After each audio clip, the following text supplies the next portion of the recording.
Glória a Deus. A paz do Senhor para a igreja. Aproveitando que estamos de pé, abra sua Bíblia, por gentileza. Evangelho segundo escreveu São Lucas, capítulo de número 15. Evangelho segundo escreveu São Lucas, capítulo de número 15.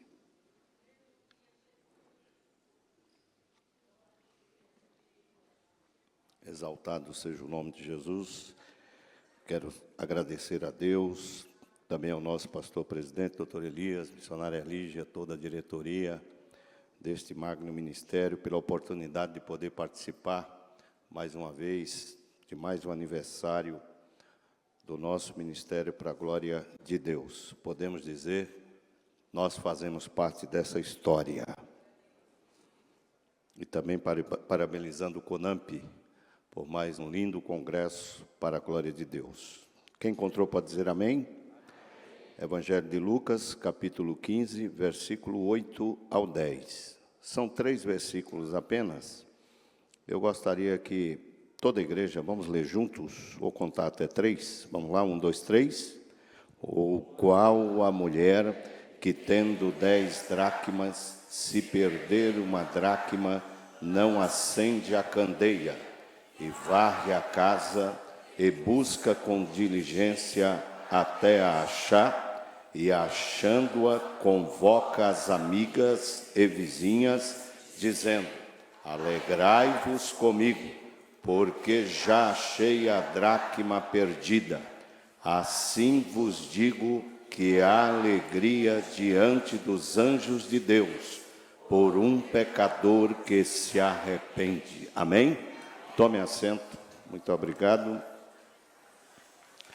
Meus amados, passaram aqui nessa tribuna diversos servos de Deus ministrando a palavra, e nesta noite nós queremos aqui compartilhar com esta igreja, tanto aqui de maneira física, pessoal, mas também pelas redes sociais, também aqueles que nos assistem também através da rede. Quero compartilhar com você aquilo que Deus colocou no nosso coração. O maior missionário de todos os tempos, nós já conhecemos o nome dele. E o nome dele é Jesus de Nazaré. Jesus, ao vir para este mundo, ele encontra um poder religioso muito forte na sua época. Religião essa que era representada através de grupos religiosos, que se achavam donos, inclusive, do céu. Eram os fariseus, saduceus, escribas, que tinham um tipo de comportamento cheio de legalismo, de falsas ideologias religiosas, e é nesse mundo que Jesus inicia seu ministério com quase 30 anos de idade, e os desafios eram muito grandes pela frente. Havia uma necessidade muito grande de acolher melhor a humanidade.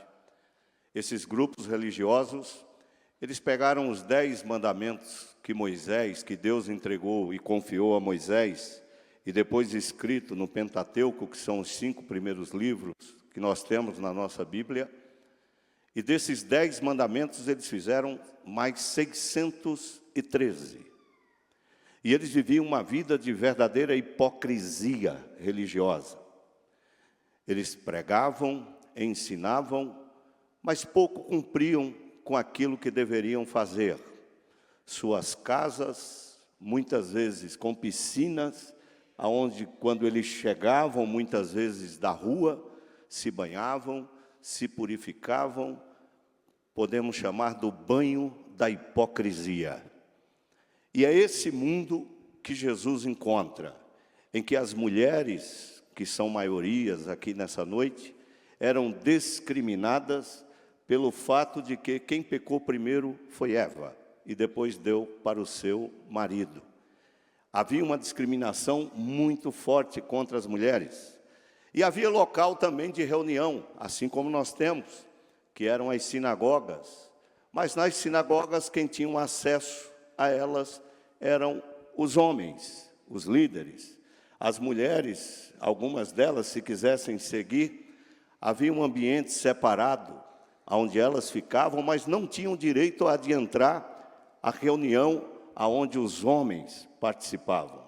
Tamanha era a discriminação. Esse é o mundo que Jesus começa a pregar, que Jesus começa a anunciar. Mas agora existe evangelho, e esse evangelho vai começar pela pessoa de Jesus, que a palavra evangelho significa boas novas, ou seja, uma nova doutrina, uma nova mensagem. E tudo que é novo incomoda, tudo que é novo causa uma certa discussão, um curto-circuito. Eram anos, centenas de anos, que eles estavam só trabalhando na parte religiosa, cheio de legalismo. E de repente, Jesus aparece ministrando, pregando, já sendo preparado anteriormente por João Batista, e depois Jesus dá sequência, porque o próprio João, querendo saber se realmente ele era o Cordeiro de Deus, manda-lhe perguntar, vai lá e pergunta a ele, se é ele mesmo eu devo esperar por alguém. E a resposta foi, fala para João, que os cegos veem, os mudos falam, e os mortos ressuscitam. João olha impactado e diz, não tenho dúvida, é ele mesmo que chegou. E o evangelho começa a ser anunciado de uma maneira diferenciada. Ele sai do poder da religião, ele sai de dentro das sinagogas e agora vem para a rua. E quem está anunciando não é ninguém vestido de linho fino, com viés de cores à borda da sua roupa. Não é ninguém que não consegue se misturar com mulheres, que não consegue se misturar com pessoas na rua. Não. Quem está anunciando, está dizendo para a mulher pecadora, vai em paz e não peques mais. Quem está anunciando, está dizendo para mendigos, para cegos, traz ele aqui. E ao chegar ele pergunta, o que é que você quer que eu faça com você? E o cego diz, eu quero ver. Ele diz, vê, a tua fé te salvou. É simples assim. E esse evangelho começa a percorrer toda a região. Todas as regiões vão sendo ocupadas através desse evangelho. E o legalismo ainda continua dentro das sinagogas. Mas agora esses senhores, cheios de pompa, resolvem sair de dentro da sinagoga. E eles próprios vão conferir. Porque anteriormente eles chegaram a mandar até pessoas, espiões, para analisar que homem era aquele, para saber de onde ele tinha vindo. E alguém chegou com a ficha dele para eles na sinagoga. E disse, quem é esse homem? O nome dele é José, a mãe dele chama Maria. Quem era o pai dele? Qual era a influência? Marceneiro, carpinteiro. Um simples carpinteiro, sim, o que é que ele faz? Ele também aprendeu a profissão do pai, mas agora não está exercendo mais, porque ele resolveu agora, o ministério dele agora é integral. Quem é esse homem, afinal de contas? E surge, e aí eles incomodados, porque quem chegou com a notícia não foi suficiente para eles. E eles resolvem fazer grupos e dizem, agora nós vamos juntos lá, nós é que vamos conferir. E ao conferir, eles chegam testando Jesus, testando a sabedoria dele. Chega o ponto de dizer, podemos fazer uma pergunta para o senhor, mestre? E ele diz, fica à vontade. E eles olham e dizem, o batismo de João, nós queremos saber com que poder tu fazes essas coisas. Jesus olha e diz, vou perguntar outra coisinha para vocês também, já que vocês são mestres também. O batismo de João era de onde? Do céu ou da terra? E eles dizem, dá uma licencinha aqui, dá um tempinho para a gente aqui, Jesus. Nós vamos sair um pouquinho. E eles saem um pouco, e quando eles saem um pouco, eles dizem, espera aí, vamos analisar, porque ele não é um simples carpinteiro, não. Ele tem alguma coisa diferente. E simplesmente eles olham e dizem, se respondermos que é do céu, ele vai nos encurralar e vai dizer, porque vocês não creram. Se dissermos que é da terra, o povo vai apedrejar a gente, porque João era profeta. Então eles voltam e dizem, não sabemos. Jesus diz, também não digo com que poder eu faço. Você crê nesse Jesus que está aqui nessa noite? E esse é o início de uma jornada do maior missionário que essa terra já viu. Ele veio para lutar contra o legalismo religioso de início. E Jesus quebra todos os protocolos que você pensar e imaginar. Jesus não está nem aí para que os homens vestidos de linho com viés, muitas vezes coloridos, até azuis, sobre as bordas da sua roupa. Ele não está nem aí. E esse homem inicia, mas eles não contentes com isso, vocês sabem o que eles fazem, os fariseus? E isso o Evangelho de Lucas registra para a gente. Entre eles, eles chamam os próprios fariseus e diz assim: já mandamos gente saber, não nos satisfez.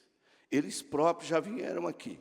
Nós também já tentamos fazer várias perguntas e não vencemos. Então agora vamos fazer o seguinte: um de nós convida ele para jantar. Vamos levar ele para a nossa mesa. E o capítulo 14 de Lucas fecha essa narrativa que está no capítulo... O capítulo 15 vai fechar o que está no 14. E um dos fariseus, senhores, chega para Jesus: tem condições de seu jantar na minha casa? Jesus diz: com todo prazer, eu vou lá. Mas Jesus está sabendo a intenção dele. Eu vou na sua casa. E ele vai. Quando Jesus vai passando, olha o problema aqui. Ele chamou quem para jantar? Com quem ele chamou para jantar, igreja? Jesus. Mas quando Jesus vai passando, vai juntando gente. Aonde Jesus passa, junta gente. Vou repetir que você não entendeu. Aonde Jesus passa e chega, junta gente. E aí ele chama. Quando ele chama, Jesus vai passando. O senhor está indo para algum lugar, senhor? Estou indo para a casa aqui, ó, do mestre. Vamos lá. Quando Jesus entra, os pátios das casas eram gigantes dos fariseus. Entra um monte de gente também. Mulheres pecadoras. E aparecem uns que dizem: esse aqui é cobrador de impostos, publicano. E vai querer barrar o publicano. Jesus disse: ele entra também. Onde eu entrar, ele entra. Pode deixar ele entrar. Chegou mulher pecadora e disse: entra também. E foi entrando. Olha quem ele deixou entrar aqui. Olha quem ele deixou entrar aqui. Vira para quem está do seu lado e diz: quem era você e aonde você está. Ele deixa entrar. Pode entrar. E quando todos entram, e Jesus abre um relacionamento com todos eles, conversa com os doutores, conversa com os fariseus, mas também ele está conversando com pecadores e publicanos.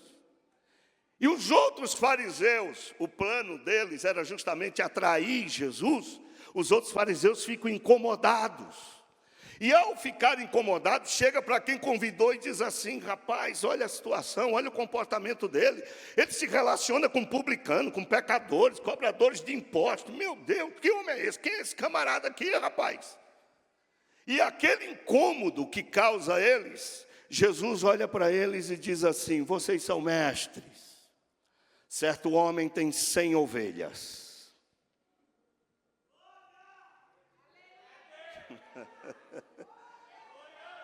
E o capítulo 15 de Lucas reserva 3 grandes parábolas das 40 de Jesus. E Lucas é o evangelho que mais escreve as parábolas de Jesus. E Jesus vai usar um tipo de linguagem, de método, de mensagem, de pregação, que não é ele que está inventando. Já havia há muito tempo.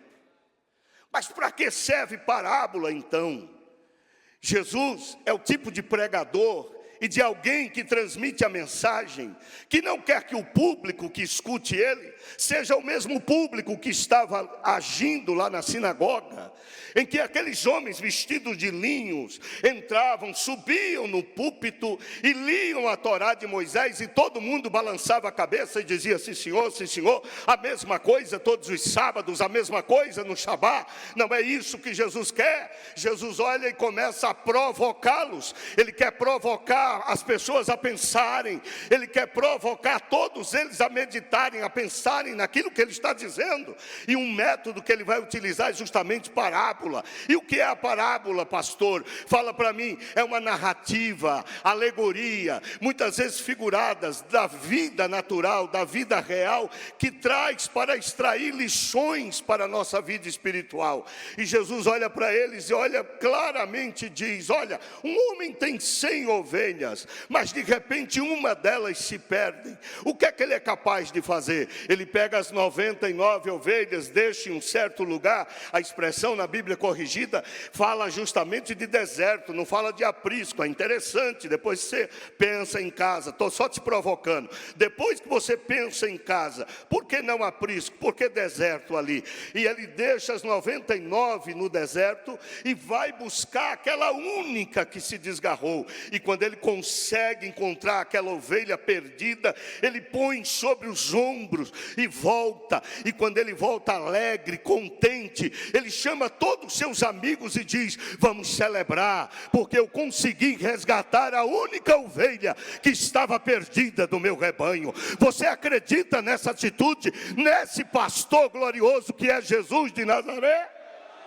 Eu creio assim também.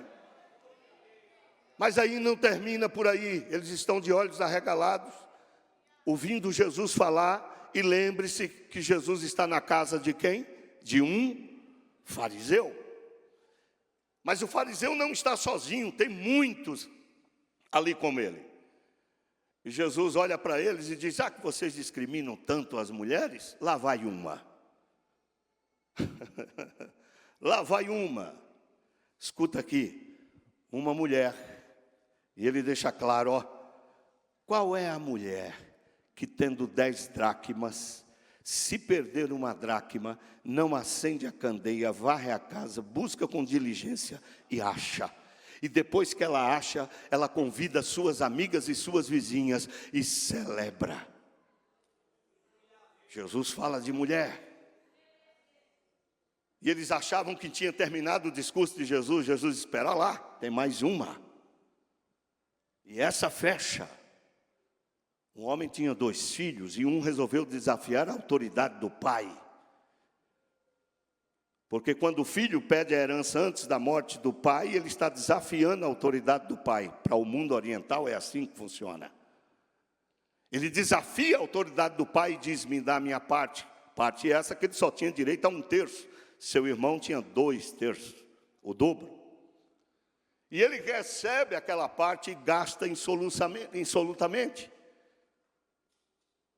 Mas a figura dessas 3 parábolas do filho pródigo, no final, ela encerra justamente com o irmão mais velho insatisfeito, porque o mais novo tinha voltado e foi recebido com celebração. Na parábola, quem era o irmão mais velho? Eram os barbudos de vestidos de linho. Jesus estava cutucando eles a pensar. Pensa aí, quem são essas pessoas? Pensa quem é o pastor que foi buscar a ovelha perdida. Pensa o que a mulher foi capaz de fazer e pensa na atitude do irmão mais velho. E ao executar esse tipo de linguagem, quando Jesus usa, a primeira parábola ele nos leva o pastor a buscar. A segunda, a mulher, ela sofre com a perca. A terceira, Jesus quer mostrar que o pai, que jamais deixa de amar e perdoar, está pronto. Na segunda parábola, ele quer dizer para eles o seguinte: ei, escuta aqui uma coisa. A ovelha, quando ela se perde muitas vezes de maneira inconsciente. Ela comete erros de maneira inconsciente, por isso que ela precisa ser buscada. Por isso que alguém tem que buscar ela, porque ela não vai ter posição própria para voltar muitas vezes. Na dracma é uma moeda, é um objeto inanimado. Jesus quer dizer, na moeda também, quem perdeu é quem tem que sofrer para buscar ela, é quem tem que padecer para buscar ela. Mas na parábola do filho pródigo, se trata de um ser humano, de um homem, que tem que se responsabilizar pelas suas escolhas e pelas suas decisões. Jesus está dizendo, foi ele que pediu a parte dele, foi ele que foi embora, foi ele que gastou como não devia, então é ele que tem que tomar atitude, levantar a cabeça e dizer, vou voltar para o meu pai, vou até os braços dele. Se aqui eu não sirvo, lá pelo menos eu vou ser empregado da casa de meu pai, mas ele tem que ter atitude. Então há pessoas que nós jamais poderemos ir buscar se elas não se renderem. E nesta parábola da dracma perdida, é aqui que eu quero dividir um pouquinho com vocês o tempo que nós temos. Nesse contexto da época, vivendo o contexto da época, é apenas 3 versículos. Mas Jesus nos provoca para pensar, para imaginar. A mulher, ela perde a dracma. E o que era uma dracma? Uma dracma era uma pequena moeda. Dracma era uma moeda grega. Em Roma havia também um denário, que tinha o mesmo valor monetário. Tanto a dracma quanto o denário tinham o mesmo valor. E que valor era esse? Era o valor de uma diária de um trabalhador. Valia por uma diária de qualquer trabalhador. Mas Jesus não resolve usar o denário, ele resolve usar a dracma, que muitas vezes era uma pequena moeda feita de prata. E essa dracma, surge aqui uma interrogação. A busca dessa mulher, por que tanta intensidade em buscar essa dracma? Porque o texto, ele é muito curto. E como Jesus é especialista naquilo que ele falou, naquilo que ele pregou, naquilo que ele ensinou, ele é especialista em provocar todo mundo para pensar. E aí ele olha aqui e dá esse exemplo dessa mulher. E essa dracma que ela perdeu, a gente começa a meditar e pensar, peraí, se valia um dia de serviço, então a mulher, por certo, ela foi buscar porque ela estava no prejuízo. Era um dia de serviço.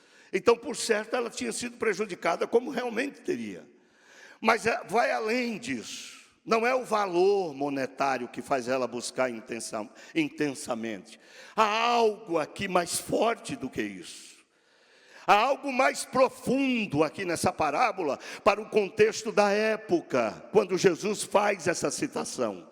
E o que é, pastor? Eu vou te falar. É que a dracma perdida, ela tinha quantas dracmas? 10. Geralmente era um presente que o noivo dava para a noiva no casamento. E esse presente era uma tiara. E essa tiara tinha 10 dracmas. Só que havia uma entre as 10 que tinha a marca do noivo.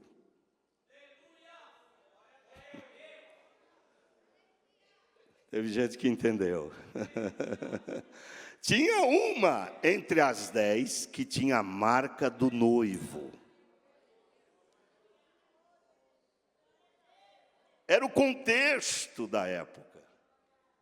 Então, por que tanta intensidade? Perdi a dracma, perdi, não é qualquer dracma. Ela trabalharia mais um dia e ganharia de novo. Se fosse qualquer, ela trabalharia e ganharia no dia seguinte. E a alegria dela retornava. Mas para o costume da época, o noivo, assim como uma joia preciosa, o noivo chegava com aquela tiara. E naquele meio, a pecinha do meio, pastor Evaí, tinha a marca. A marca. Aqui nós temos muita gente casado. Muita gente casado aqui. Quem é casado aqui? Levanta a mão, por favor. Quem é casado? Você tem na sua mão um objeto chamado de aliança. Amém? Essa aliança não é um simples objeto de metal. Agora, quem já perdeu uma aliança aqui de muitos anos sabe o que essa mulher vai passar. Alguém aqui já perdeu?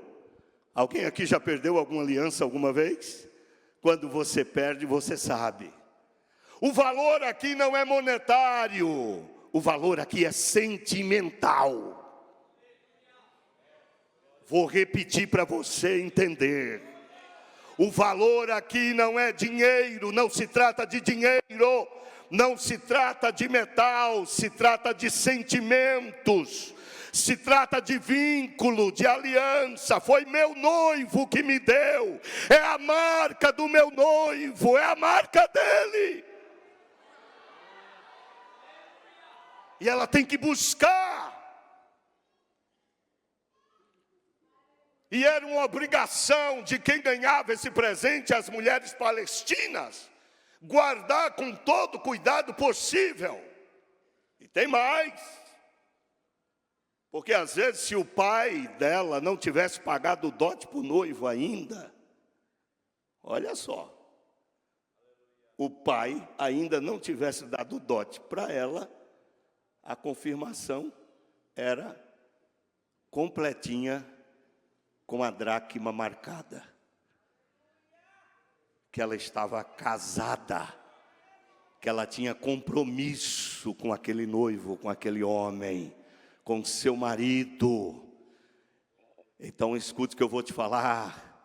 Se nós perdermos essa dracma, ou se alguém aqui perdeu, está na hora de começar a procurar, a fazer o que essa mulher fez. Porque os valores aqui não se trata de dinheiro, não se trata disso. Ah, pastor, por que não se trata de dinheiro? Porque não se trata. Você pode ter carro, você pode ter casa, você pode ter poupança, você pode ter ações, você pode ter o que você tiver, mas nós não podemos perder os valores que o noivo chamado Jesus Cristo confiou para mim e para você. Eu quero crer que nesta noite aqui, todos aqui já encontraram a dracma perdida, que tem a marca do cordeiro, a marca do noivo.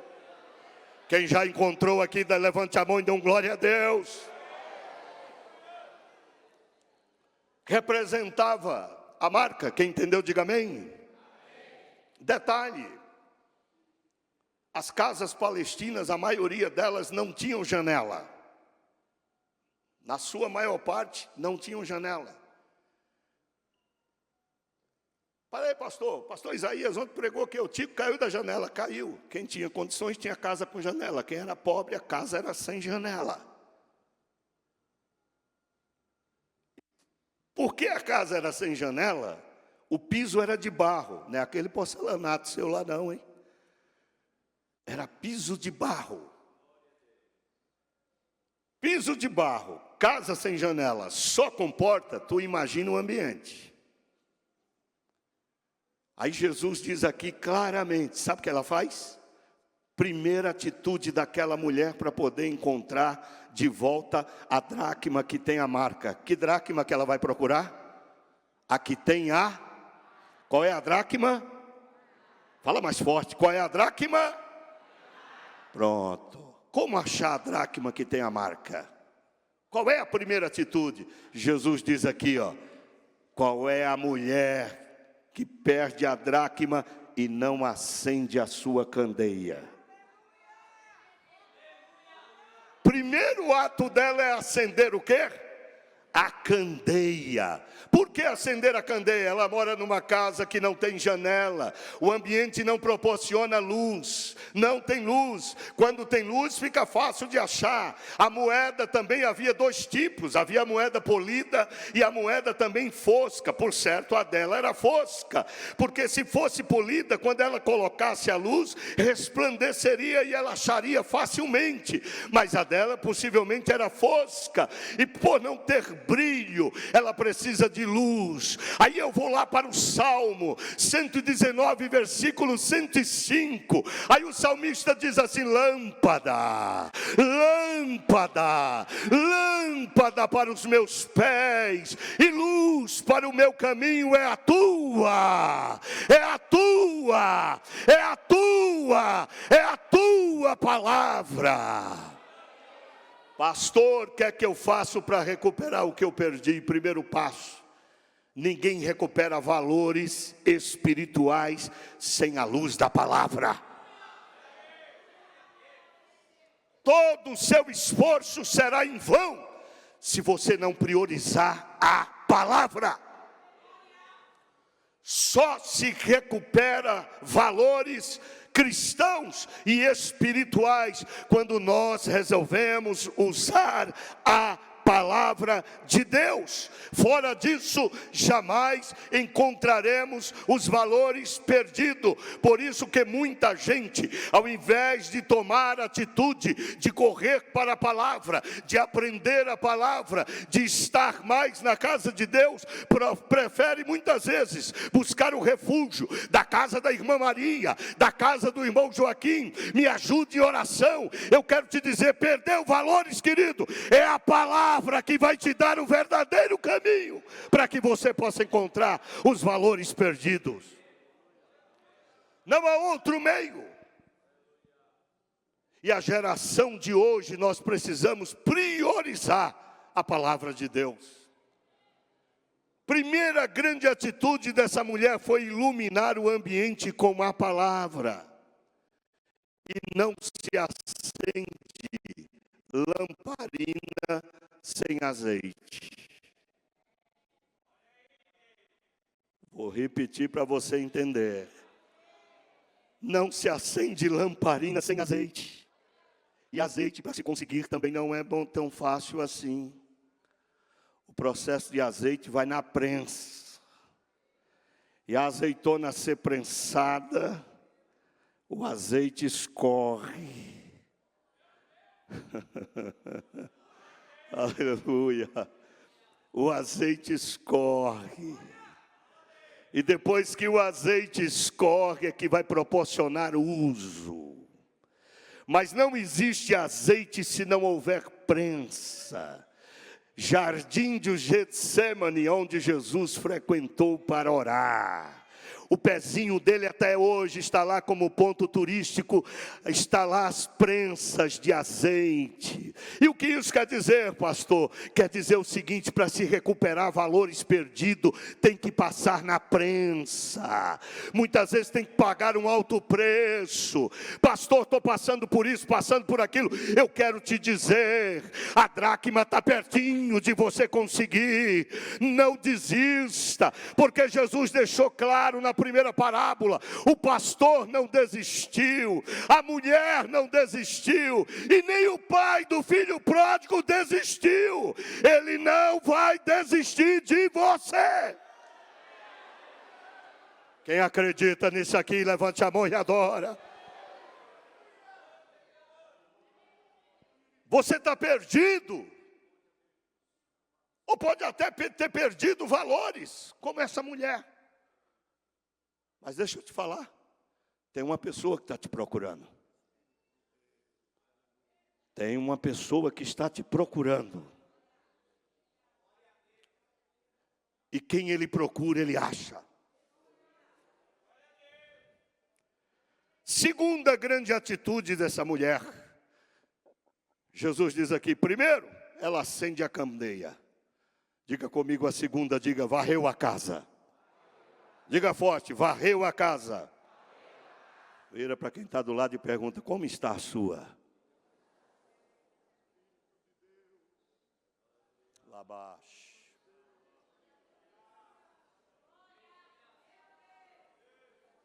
Ninguém acha a dracma perdida se não varrer a casa.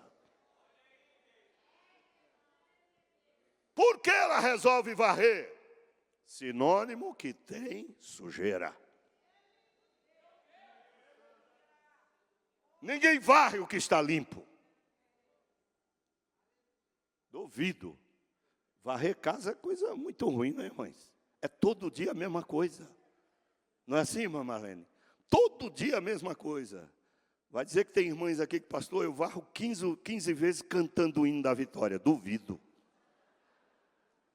Eu duvido, missionária Elígia.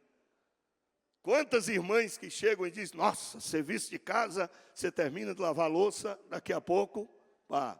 E quando tem aqueles machões em casa que acham que é que nem louça lava, que aqui não tem não, só lá no Nordeste. Aí é que é complicado. Aquela mulher varreu a casa. primeira atitude, ela pega luz. Diga comigo, luz. Diga comigo, sem luz, eu não acho. Pronto. Segundo passo, ela resolve varrer a casa. Vou varrer. Lembre-se que ela está varrendo um chão de barro, hein? Não é um porcelanato branco polido, que aí seria fácil de encontrar. Ela está varrendo um chão de barro. E vai ter que tirar a sujeira para poder facilitar, para encontrar o que ela perdeu. O que isso quer dizer nessa parábola? O que é que Jesus está falando para esse grupo de fariseus que ali estavam e falando para as nossas gerações? O que ele quer provocar a gente a pensar aqui? Você precisa de luz, você precisa da palavra, você precisa de iluminação. Mas lembre-se de uma coisa: a minha dracma perdida, que tem a minha marca, ela não pode continuar no meio aonde tem sujeira, aonde tem lixo, aonde tem aquilo que não vai com ela. O profano não vive com aquilo que é santo. A dracma tem marca, a dracma tem sinal. O profano não. Então tem que limpar. Ou você é de Deus ou você não é de Deus. Ou você acredita ou você não acredita. Ou você crê que vai morar na glória ou não crê. Eu quero crer que nesta noite aqui o Espírito de Deus está neste lugar. Essa limpeza é necessária.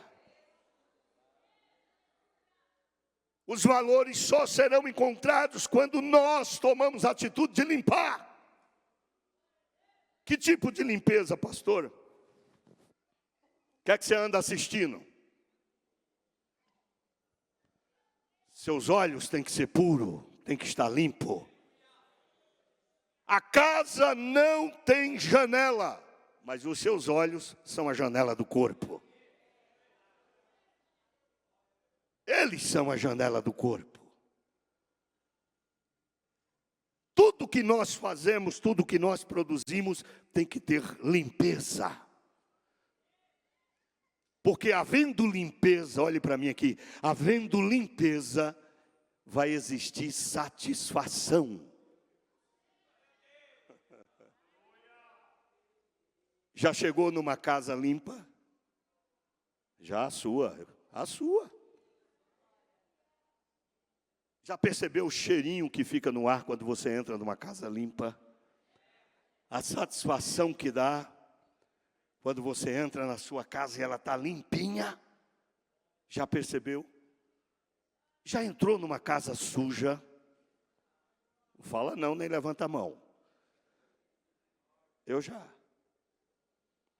Fui pregar em um estado, abri um parênteses aqui, festividade de jovens. E aí terminou o culto, aquela bênção, Jesus batizou, renovou. O casal que me levou disse: pastor, vamos lá para a minha casa. O senhor não se importa? Eu digo: não, tranquilo, vamos embora. Quando cheguei lá, quando ele foi abrir o portão caiu. Bum! Eu disse: é o automático que está quebrado. Passou um tempo, entrei. Tinha uns 5 gatos dentro. E a cortina, o vento não conseguia balançar, missionária. Não conseguia. Aí eu olho e digo assim: eu posso usar o banheiro? Pode, pastor. Aí eu vou saindo para o banheiro, pastor Eliel. Quando eu vou saindo para o banheiro, o obreiro grita do lado: cuidado que tem um buraco aí.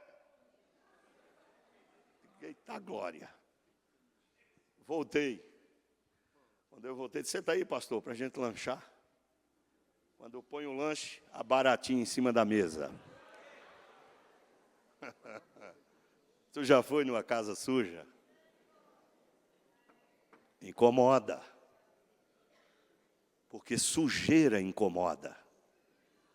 Não proporciona satisfação. Eu não tinha como correr. Se eu saísse dali, ia ser chamado de orgulhoso. Vem dormir, pastor. Prepara a cama. Aí eu deito. Aí Colocaram um ventilador que era mais uma hélice de helicóptero. Pá. E o senhor toma cuidado que a madeira aqui está cheia de cupim, estou vendo a hora de cair. Eu passei a noite olhando para ela. Deus tenha misericórdia. Casa com sujeira. Eu não estou falando de condições. Porque não precisa de condições para uma casa ser limpa. Mas eu vou para o inverso. Lá em Pernambuco já entrei em casa de pessoas simples e dizer, pastor, não temos prato. A gente tem latinha de doce. Tem algum problema? Não, põe aí. A gente come. Mas a casa é impecável. Limpa. Impecável. Com poucos móveis dentro dela. Na sua maioria doado por alguém. Mas lá, impecável. A mulher aqui dessa parábola, Jesus está dizendo, primeiro ela acende a luz, depois ela varre a casa. Não dá para achar valores aonde tem sujeira. Valores só podem ser encontrados aonde houver um ambiente limpo. Quem acredita nisso aqui? Quem acredita? No ambiente limpo.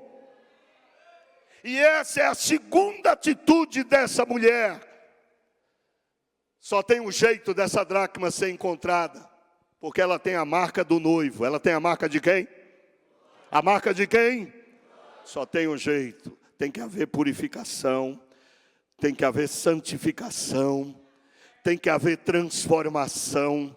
E o apóstolo São Paulo, 1 Tessalonicenses 5:23, vai deixar bem claro isso.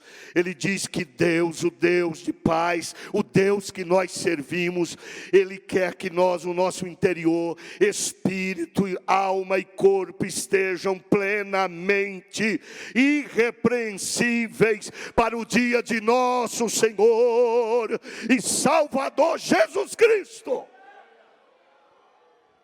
Terceira atitude dessa mulher, que a hora está correndo. Diga comigo, buscar. Diga forte, buscar com diligência. Jesus diz aqui claramente no texto, ó, ela varre a casa. Ele não diz só buscar. A palavra diligência aí é o diferencial. Porque buscar, ela poderia buscar e desistir. Como se estivesse buscando qualquer coisa. Mas observe o que Jesus diz, buscar com diligência. O que é isso?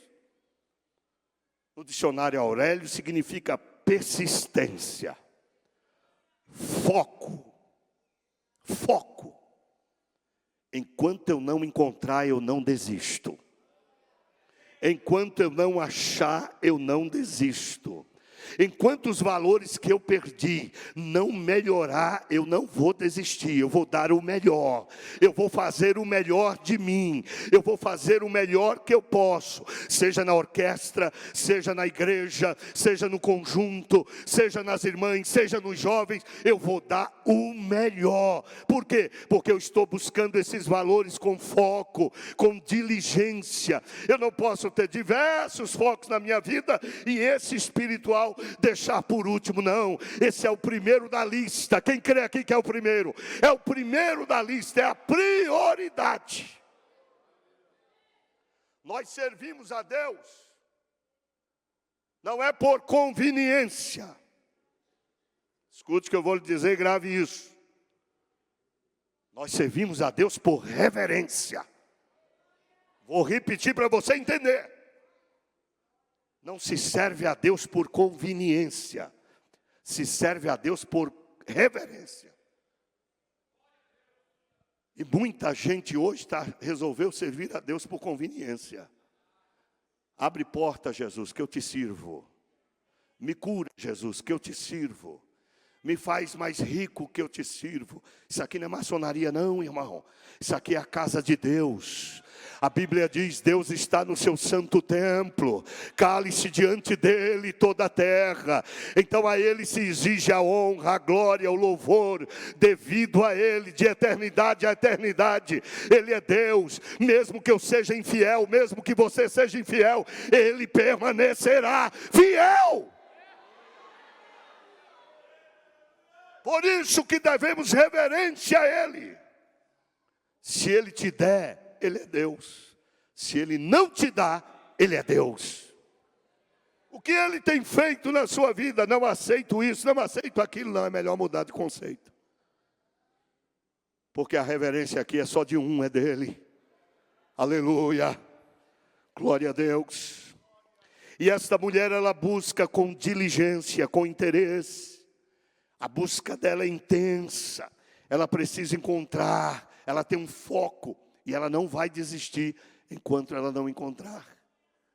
O que ela está buscando? A dracma que tem a marca. E essa dracma tem um valor sentimental para ela. Que tipo de valor você julga as coisas espirituais na sua vida? Olhe para mim. Você é batizado com o Espírito Santo. Quanto tempo que tu não fala línguas estranhas? Você perdeu aqui dentro. Perdeu através das suas atitudes. O que é que está acontecendo? Pastor, eu sou batizado há 30 anos. Mas não fala mais línguas?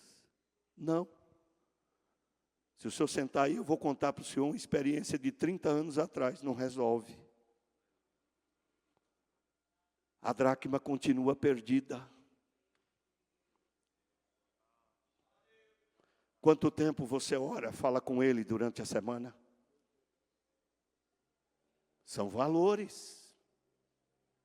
Onde estão esses valores? Quanto tempo você gasta falando com Deus? Qual é o tempo que você gasta? Instagram, Face e Deus. Quanto tempo? Isso são valores. Ninguém recupera esses valores se não usar luz, se não limpar a casa. E para ter foco, você precisa não desistir.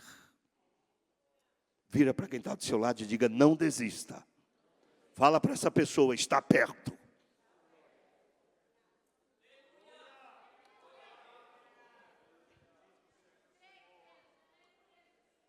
Se você tiver foco, independente desses valores, dons espirituais, foi Ele que te confiou. Esses dias eu recebi um obreiro, ele disse, pastor, eu preciso fazer algo que eu não gostaria. Eu vou ter que pedir baixa no ministério por causa da minha esposa, que não quer. E aí eu vou para uma igreja que lá eu vou sentar no banco e não vão me reconhecer. Mas há tempo para tudo, né, pastor? Eu falei para ele, discordo. Cuidado com essa coisa de há tempo para tudo. E você está tomando decisões erradas e dizendo que está no tempo de Deus. Deus não tem nada a ver com nossas escolhas, muitas vezes. E ele disse, há tempo para tudo, pastor. Eu disse, desse jeito aí não. Como é que você vê o ministério? O que é o ministério? É uma cadeira? Porque se for cadeira, você tem em casa. Não é uma cadeira. Ministério é uma pérola. É uma joia. É uma dracma com marca. Que ele olhou para mim, você, e disse, ninguém te dá nada. Mas eu estou te confiando isso aqui para você cuidar. Você é o responsável por ela, não é a posição, não é a credencial, não é o cargo. Sobressai no mundo espiritual, de uma maneira, pastor Evaí, que nós temos reconhecimento no céu, na terra e até no inferno. O senhor prova? Provo. Os filhos de Cefas foram expulsar o demônio. Sai em nome do Jesus que Paulo prega. O demoniado olhou e disse: nós sabemos quem é Jesus. E sabemos quem é Paulo também. Vocês quem são? O inferno sabia ou não? Reconhecia a unção ou não? Reconhecia. Então escute o que eu vou lhe dizer. A maior posição é a posição de salvo. A dracma que ele te confiou, não admita que ela permaneça de maneira nenhuma desaparecida. Varre a casa, pega a luz e vamos no foco, vamos no objetivo. Aquilo que eu perdi, Senhor, dai-me de volta, Senhor. Aquilo como eu era, eu quero ser novamente. Renova minha alma, renova meu ânimo, renova minhas forças. Quem quer renovo aqui? Quem quer renovo? Quem quer renovo de Deus? Aleluia! Lembre-se que Jesus está diante de fariseus, de pessoas que a religião era o suficiente. Mas o que ele está provocando aqui, ele está dizendo: há valores que precisam ser recuperados. Há valores que foram perdidos por vocês. E já que vocês fazem tanta discriminação com as mulheres, o que é que ele quer dizer quando ele usa a figura da mulher na parábola? Ele quer dizer: tudo bem, Eva pecou. Aí vocês dizem: Eva pecou primeiro e fez seu marido pecar. Não, ele pecou porque ele quis também. Porque o livre-arbítrio era de Eva e era dele. Adão era um homem de 100% de inteligência e de personalidade. A mulher induziu. Não, Jesus deixa claro: quem perdeu tem que tomar a atitude de buscar. O que é que ele quer dizer com isso? Ei, olhe para mim. Pare de pretextos. Sabe por que eu não estou melhor? Por causa de fulano. Sabe por que eu estou assim? Por causa de cicrano. Sabe por que eu estou agindo assim? Porque eu não gosto daquela irmã, não gosto daquele, não gosto daquela. Meu irmão, pare com isso. Está na hora de buscar a dracma. A dracma tem a marca. Está na hora de você se reerguer. Está na hora de você levantar a cabeça. Olha aqui para mim. Ei, se valorize, se valorize. Se você não se valorizar, ninguém vai te valorizar. Mas se você valoriza, escuta o que eu estou te dizendo. Se você tem foco, se você tem interesse naquilo que faz, continue fazendo, porque aquele que citou essas parábolas é aquele que vai te renovar, é aquele que vai te levantar, é aquele que vai te restaurar. É ele, mais ninguém. Não é a religião que transforma, é Jesus que transforma. Quarta atitude dessa mulher, Jesus deixa claro aqui. Ela busca com diligência e ele encerra a interrogação dizendo: até encontrar. Diga comigo: eu não vou desistir. Diga forte: eu não vou desistir. Até encontrar. E essa mulher encontra. Você já lutou por algo na sua vida que você olhava e achava tão difícil, mas de repente você conseguiu conquistar? Quem já passou essa experiência aqui? Levanta a mão aí, levante a mão. Qual foi a sensação que você teve? Lembra da sensação da conquista? É muito boa. Você olha e diz: nossa, eu jamais imaginaria que eu conseguiria. E aí nós que servimos a Deus, ela vem melhor ainda a conquista. Por quê, pastor? Porque nunca vem do jeito que a gente pediu. Na hora da saída do trono, Deus diz: vem cá, Coloca mais um pouco aí. Aí quando chega você diz, eu pedi desse jeito. E veio mais do que eu pedi. Está vindo mais do que você está pedindo. Vou profetizar nesta noite aqui. Está vindo mais do que você está pedindo. Quem toma posse dessa palavra nessa noite? Prepara o culto e ações de graças. Não estou falando isso para te emocionar, não. Estou aqui pregando a palavra. Como homem de Deus, eu estou te dizendo. Prepara o culto de ações de graça. E quem disse que você não ia conseguir, vai cantar o hino lá 370 com você também. Quem crê, quem crê, quem crê? Quarta atitude dessa mulher, ela não desiste. Diga comigo, não vou desistir. E ela sente a conquista. Quinta e última atitude dela. Está na sua Bíblia. Ela vai chamar as amigas e as vizinhas. Uma pergunta. Por que não chamou antes para ajudar a encontrar? Não seria mais fácil chamar um monte de gente? Ajuda aqui, vem cá. Eu perdi a dracma, me ajuda, rapaz. Casinha de barro, sem janela. Observe que o pastor que resgata a ovelha, quando ele volta, é que ele chama os amigos. A atitude de buscar é dele. Jesus está dizendo para nós que tem coisas que não adianta terceirizar. Jesus está dizendo para mim, para todos nós aqui, ei, se eu escolhi você, se eu entreguei a dracma da marca para você, é de você que eu vou tomar conta. Não adianta terceirizar. E essa mulher, observe o que está lá na parábola. Quando ela encontra, ela diz, nossa, glória a Deus, achei. Ela sai de casa, corre, bate na porta das vizinhas. Amiga, saiam. Achei a dracma perdida, está na minha mão. Achei a dracma que tem a marca do meu noivo. Do presente que eu ganhei do meu marido, está aqui, ó, achei. Venham se alegrar comigo. Quem já achou aqui? Quem já achou? Quem já achou nesta noite? Quem já achou? Guarde ela. Essa é a quinta e última atitude dessa mulher. A comunhão, a koinonia, como a Bíblia fala, ela é mais gostosa quando você conquista ela. É isso que Jesus está ensinando aqui. Jesus está dizendo, ei, você vai sentir alegria. A alegria de servir. A alegria de achar os valores que você perdeu.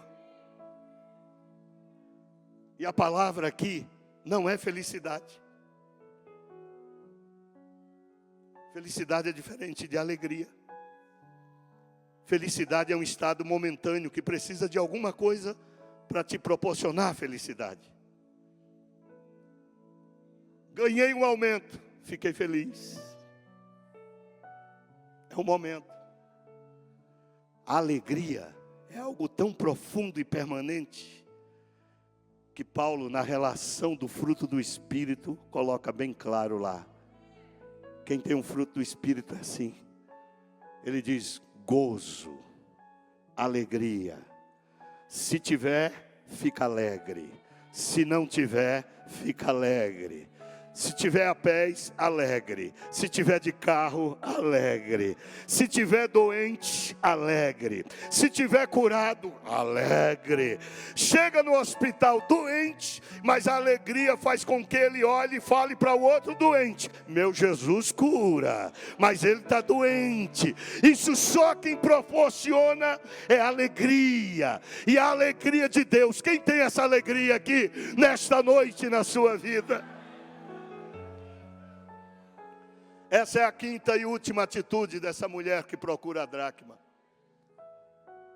A última atitude dela é dividir a sua alegria com aqueles que estavam ao seu redor. Mas lembre-se, quem procurou a dracma foi só ela. Depois da vitória, ela chama os demais. Por que será que às vezes Jesus pode ter falado isso, hein? Tem coisas que se você confessar a alguém sem ter recebido, vai trazer um pouquinho de problema para você. Pode haver julgamento, pré-julgamento. Por isso que aqui ela resolve dividir a sua alegria quando ela conquista. Na primeira parábola, a ovelha perdida, o pastor foi lá e buscou. Na segunda, a mulher tomou atitude até o final, com veemência, com perseverança, sem desistir, até encontrar. Na segunda, Jesus encerra com o comportamento, na terceira, aliás, ele encerra com o comportamento dos fariseus que estavam ao seu redor. Todo mundo bicudo, achando ruim, porque o filho mais novo resolveu voltar. E era para ser recebido pelos religiosos, pelos legalistas da época, por aqueles que não acreditavam em restauração. Eles olham e tinham que receber ele de outra forma. Ele gastou 1/3 da sua herança. Ele não tinha mais direito a nada. Mas fique certo, todos os dias aquele pai saía e olhava para o ponto da estrada. Um dia eu vejo meu filho pisar ali, um dia eu vejo ele aparecer ali. Até que esse dia chegou, e quando esse pai olha, a Bíblia é clara, a Bíblia diz que correu ao seu encontro e o abraçou. Tinha tudo para destituir ele, totalmente do seu testamento ou qualquer coisa parecida. Mas olhou, chamou os seus empregados, porque os escravos andavam descalços, os proprietários tinham sandálias. E aí o pai olha e diz: traz a sandália e calça nele. O que é que o pai está dizendo? Ele é dono daqui de novo. Eu estou dando a autoridade de volta. Aquilo que ele pediu, eu estou dando de volta de novo. E alguém diz assim: o que mais, meu mestre? Traz a roupa, traz uma roupa bonita para meu filho. E alguém diz: o que mais? Ele diz: coloca o anel no dedo. Eu estou renovando a aliança. Eu estou renovando a aliança. Terminou? Não. Mata o bezerro. Você sabe o que é um bezerro cevado? Não é um bezerro qualquer. É um bezerro especial, pastor Abacuque, que o proprietário diz: vai engordando ele aí, que no momento especial a gente vai usá-lo. Por isso a palavra cevado. Cuidado ali, diferente dos outros. Gordo. Especial. E quando chegou o momento, o pai disse: mata. Lá vem o bicudo do irmão mais velho. É isso aí. Que barulho é esse de orquestra que eu estou ouvindo aí? Seu irmão, rapaz, acabou de voltar. Meu irmão, aquele tribuloso, é ele mesmo. Cheio de pecado, é ele mesmo. Que gastou aquilo que meu pai deu para ele, é ele mesmo. Tem mais. Teu pai colocou a sandália já de volta. Então ele é dono de novo. Deu o anel para ele de novo. Colocou uma roupa nele de novo. Aí ele tenta entrar e o texto é claro. O pai sai para insistir para ele entrar na festa. Ele olha e diz: eu estou há tanto tempo com o senhor não fez isso comigo. Ciumento. Você estava aqui. Nós temos 2 perdidos aqui, Jesus está dizendo. Um que saiu e o outro que estava perdido dentro da fazenda. Mas está na hora de achar os valores nessa noite. Quantos aqui acreditam no resgate dos valores aqui? Vira para essa pessoa que está do lado e diz: não perca tempo, faça isso hoje. Faça isso agora. Nesta noite eu vou devolver aqui o microfone, mas eu quero dizer para você: não deixe para amanhã o resgate desses valores. A dracma tem a marca do noivo e só vai para lá quem tem sinal dele, quem tem a marca dele. Quem tem a marca dele aqui? Quem tem? Conamp Missões. AD Perus, desde 1947, abençoando o Brasil.